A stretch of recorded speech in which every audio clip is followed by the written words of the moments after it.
Salut à tous, le jeu vidéo c'était mieux avant, ça c'est ce qu'on entend souvent. Mais au fait avant, le jeu vidéo c'était comment? Eh ben c'était comme ça. Ou comme ça. Ou encore comme ça. Et ça, c'est notamment l'époque de la fin des années 80 où l'une des consoles les plus populaires du monde était la NES ou Nintendo Entertainment System. Les jeux les plus populaires de l'époque étaient bien sûr la série des Super Mario, mais aussi Double Dragon ou encore Zelda. Nintendo parle donc à l'imaginaire collectif et s'est dit qu'il serait carrément sympa de surfer sur la vague du rétro gaming. Alors le rétro gaming, ça ne coûte rien en recherche et développement, pas grand chose en hardware et souvent très peu en droit d'exploitation de licence pour les jeux. Au tout début de l'été, Nintendo a donc annoncé la Nintendo Classic Mini, qui est une réplique de la NES, sortie en 1987. La Nintendo Classic Mini coûte 60 €.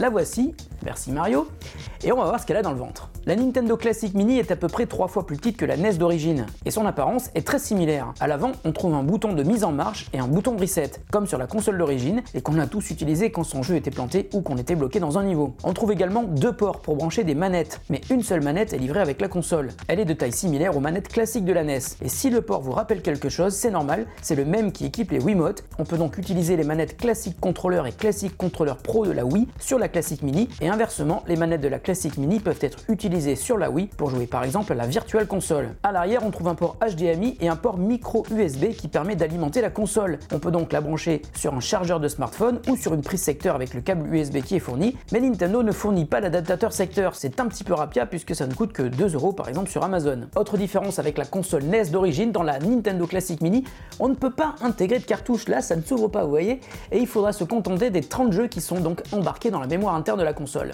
Nintendo a donc fait une petite playlist des titres les plus populaires de sa console, à l'exception de quelques jeux pour lesquels les droits d'exploitation n'ont sans doute pas été obtenus. Avec la NES Classic Mini, on peut donc jouer à Balloon Fight, Bubble Bobble, Castlevania, Castlevania 2 Simon's Quest, Donkey Kong, Donkey Kong Jr., Double Dragon 2 The Revenge, Dr Mario, Excitebike, Final Fantasy, Galaga, Ghosts and Goblins, Gradius, Ice Climber, Kid Icarus, Kirby's Adventure, le très vieux Mario Bros, Mega Man 2, Metroid, Ninja Gaiden, Pac-Man, Punch-Out, Star Tropics, Super C et la série Super Mario Bros, Super Mario Bros 2, Super Mario Bros 3, Tecmo Bowl, The Legend of Zelda et Zelda 2 Adventure of Link. Sur le menu de la console, on remarque plusieurs choses intéressantes. Tout d'abord, le menu est très old school, les musiques qui l'accompagnent aussi. On peut découvrir les jaquettes de tous les jeux, on peut les classer par ordre alphabétique, par nombre d'utilisation, par date de sortie du jeu, par éditeur ou par nombre de joueurs possibles. Il y a ensuite un accès à des options graphiques. On peut jouer en version légèrement améliorée par rapport à la version d'origine, surtout au niveau de la quantité de couleurs, ou passer dans un mode de couleur un peu plus terne comme à l'époque. Et une autre option carrément géniale est proposée,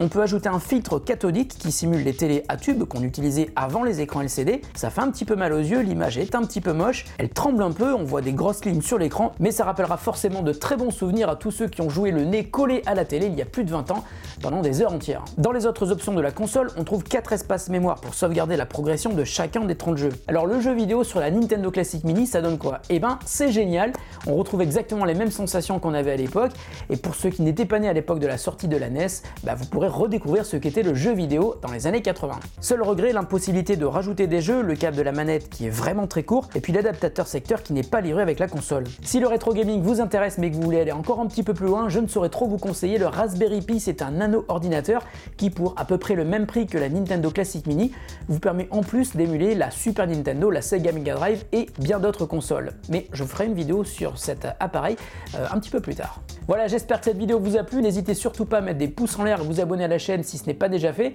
Et puis vous pouvez aussi vous ouvrir la Nintendo Classic Mini, elle coûte moins de 60 €. C'est vraiment un super cadeau pas trop cher à se faire pour Noël et qui plaira à toutes les générations de gamers, même ceux qui n'ont jamais touché à une console de leur vie.